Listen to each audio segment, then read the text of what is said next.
Yesterday, my family gathered for our Seder. Our Seder is not traditional. There is no Hebrew, but it is a tradition we have done since I'm a little girl. And there were a couple of years that we did not host it. And this year it was really important to me to start up that tradition again.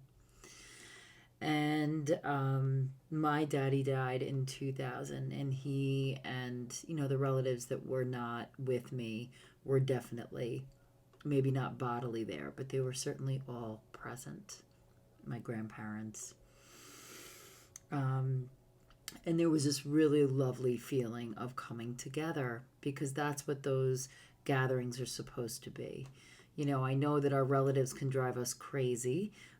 With great love comes the ability to irk each other like no one else.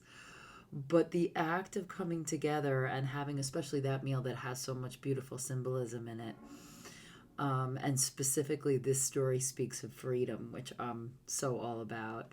And to have my son home, it's part of these things that become your family's rituals.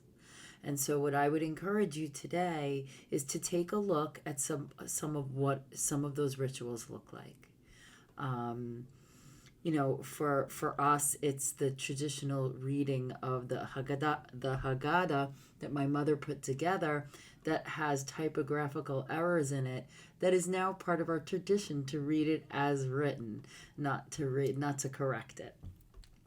And those kinds of things that we have done since I'm little have always really kind of brought us all a little bit of joy yesterday. So, again, what I'm asking you to do today is just to reflect in your own family gatherings and the nature that they come about. What are some of the things that you do as a family? Is there a toast that you give?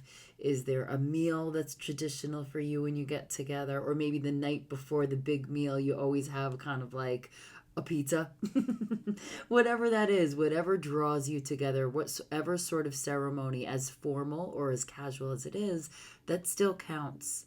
Those kinds of ritualized family behaviors are what kind of make up our history, our really specific personal history. So that's what I wanted to share with you today, and I will see you tomorrow.